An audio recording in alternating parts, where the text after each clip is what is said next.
Alam mo ba na may isang bagay na parating nasa harap mo, na parati mong ginagawa, parati mong binabayaran, pero hindi mo namamalayan, ito yung pinakamalaking dahilan kung bakit hindi ka pa yumayaman. Hindi to Starbucks, hindi to Netflix subscription, hindi to take out mo tuwing gabi. Ito ang invisible na ugali na tinatawag na eksperto ng lifestyle creep. Ano ito? Pag-usapan natin to. Hi there, this is Chinky Tan, your pambansang wealth coach. Ano ba tong sinasabi mo, Chinky? Ito yung invisible na financial habit na unting-unting kumakain sa ating ipon, sa ating kinabukasan. Kahit na magaling ka kumita, pero yun nga, hindi mo napapansin to. Nako, maniwala ka. Kaya nga dito sa video na ito, pag-usapan natin paano ba ito nangyayari? Pangalawa, bakit kahit matalino, wala ka pa ring ipon? Pangatlo, ano eksaktong paraan na kailangan natin gawin bago ito lumala? Okay, let's talk about the lifestyle creep issue. Ang lifestyle creep, ito yung pagtaas ng pamumuhay na walang pagtaas ng yaman. So in other words, another word for lifestyle creep is called lifestyle inflation. Ito yung nangyayari kapag tumaas ang iyong kita, tumataas din ang iyong gastusin. Dati, di ba, okay ka lang na mag-tricycle. Ngayon, kailangan mo nang mag-grab, di ba? So imagine mo, ang laki ng jump na yun. Magkano ng pag-grab po ngayon? Ngayon, may grab ka na. Ang next na goal mo naman ay magkaroon ng sariling kotse. Wala naman masama doon kung kaya mo. Dati, okay ka lang na kumain sa tindahan, di ba? Sa maturo-turo. Pero ngayon, kailangan mo na talagang kumain sa restaurant. Dati, okay lang sa yung simpleng phone. Pero ngayon, kailangan yung latest na. Again, wala namang masama kung kakayanin mo. Pero kung ikaw naghahabol ka pero hindi mo pa afford, doon tayo magkakaproblema. Ito yung tinatawag again ng lifestyle creep. Ang katotohanan naman po sa likod ng numero na hindi natin napapansin is bakit kaya kahit na may trabaho ka at may maayos ka namang kita at wala ka pa rin naiipon? Ito yung sagot. Kasi kapag tumaas ang sahod mo kahit ng 20% pero ang lifestyle mo tumaas naman ng 40 to 50%. Kakaiding ka. Ang ibig sabihin niyan, mas malaki ang pagtaas ng iyong gastusin, di ba, kesa iyong kita. Mas malaki nga kinikita mo, mas malaki naman nagagastos mo. Di ba? Ito yung pinakapanganib na hindi natin masyadong naiintindihan. Now, ito lang, para mas magets nyo, let me share something that is personal with you. Kung ikaw matagal ka na sumusunod at sumusubaybay sa akin, ay alam mo na yung story ako, di ba? I was born in Tondo, noong 12 years old ako, nalugi negosyo ng aking ama, pumunta po ako sa eskwelahan, na walang pera, walang baon, at umiinom na lang ako ng tubig galing sa gripo. At nangako ako sa sarili ko during that time, na sinabi ko, kapag may pera na ako, hindi na ito mauulit. At dumating nga yung panahon na kumita ako maayos, di ba? Pero yun nga, yung panahon na ika nga na kumita ako ng malaki. Parang nag-isip-isip ako, di ba, na, uy, siguro deserve ko na mas magandang bagay, gamit, di ba? Ito ang reality yan. Nangarap ako na bumili ng bagong Converse shoes na Dr. J, na leather po. Pinag-ipunan ko po to ng almost 2 years yata. 1 year or 2 years nung bata pa ako. At nakabili ako. Nung panahon na yun, alam mo yung magkano halaga? Nasa 2,500 pesos ang rubber shoes na yun. I think that was the early 80s. So that was a lot of money.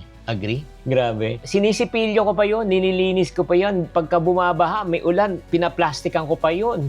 Pero yun nga, doon ko na-realize. After nabili ko yon, okay, may Converse na ako. Ano na yung next? Doon ko na-realize talaga na kahit na bumili ako ng mga bagay na gusto ko dahil pinagkait sa akin nung dating wala ako, it doesn't feel my life. Nagigets nyo? Kaya kahit tumaas ang kita ko, kung tumataas din yung gastos ko, wala rin talaga ako maiipon. At ito ang katotohanan na gusto kong marinig mo.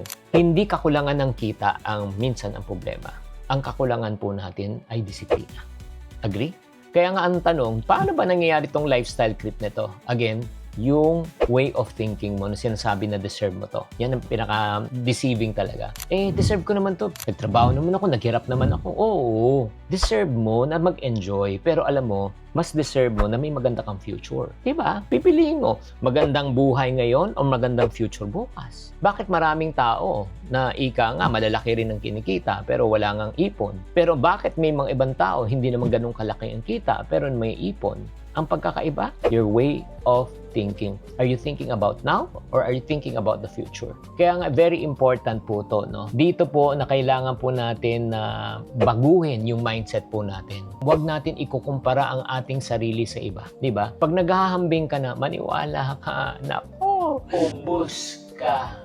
Lahat ng ipon mo mauubos. Napakahirap kitain ng pera, napakahirap ipunin ng pera, pero napakadali gastusin ang pera. Pero ito yung nakakagulat na katotohanan. Hindi lahat ng may hirap ay nahuhulog sa tinatawag na lifestyle creep or inflation. Ang mga taong minsan ang matatalino pa, ang ika nga nagiging biktima. Kaya wala yan sa antas ng kita eh. Depende yan kung paano ka mag-isip. Kaya nga, ikaw, ang tatanungin ko, gusto mo bang mabago to, itong way of thinking na ito, yung number one wealth killer and future killer mo, itong lifestyle creep. Pero bago ko i-reveal kung paano mo to papapigilan, may gusto muna akong ibahagi sa inyo. Marami sa inyo ang nakikinig at nararamdaman ito sa kanyang buhay na pilit mo na talaga mag-ipon, mag-budget, pero hanggang ngayon wala pa rin nangyayari. Kaya alam mo, gumawa ako ng isang tool, isang step-by-step guide at tuturuan kita kung paano ka una mag-ipon, pangalawa, i-audit ang kasalukuyan mong gastos, kung saan ang tagas. Number 3, gagawa ka ng budget para ika nga ma-manage mo ng tama ang iyong pera. Kung yan ang gusto mo para sa iyo, bumuo na ako ng isang money reset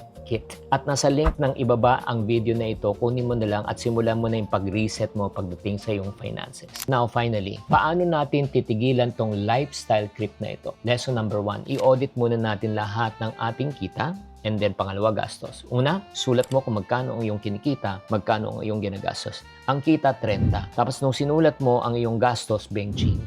Ibig sabihin, magandang balita. Bakit? Kasi nga, may sobra ka pa, di ba? Pero pag ang kita mo 30, nung sumulat ka na sinabi mo yung gastos mo 40, may problema ka, di ba?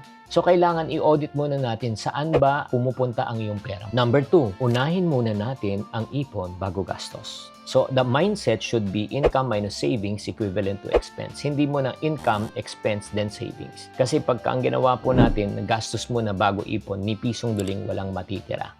And lesson number 3, sukatin natin ang tagumpay, hindi sa gamit na nakuha at nabili natin, sukatin natin kung magkano ang ipon at the same time para sa ating kinabukasan. Siguro ito yung pinaka-importanting mindset na kailangan natin gawin eh. Yung tunay na yaman, hindi nasusukat sa dami ng iyong mga possessions. Nasusukat yan kung gaano ka ka-responsible pag pumasok na ang pera. Gaano ba kalaki ang ipon mo? Gaano nakadami ang investment mo? Meron ka na bang emergency fund? Meron ka na bang protection fund? Nagigets nyo? Ang lifestyle creep ay kumakain sa iyong kinabukasan na hindi mo napapansin. Kaya simulan mo na sukatin ang iyong tagumpay dahil sa iyong ipon at iyong napalago. Hindi dahil sa nabili mo at nagastos mo. Ngayon, ang tanong ko, sa sunod na tataas ang kita mo, sa sunod na papasok ang bonus mo, anong unang mong gagawin? Gagastusin mo ba o palalakihin mo? Ikaw lang makakasagot niyan. Kaya nga tatanungin kita, anong natutunan mo sa program na ito? Anong natutunan mo sa session natin na ito? Pakitype lang sa comment section and let's have a healthy discussion. Tamang karunungan, tamang disiplina ang susi sa pagyaman. Chinky Tan, with over 6 million Facebook followers, 2.8 million YouTube subscribers, and 2.4 million TikTok fans, is now all out to share with you the most practical, simplest path to lasting wealth.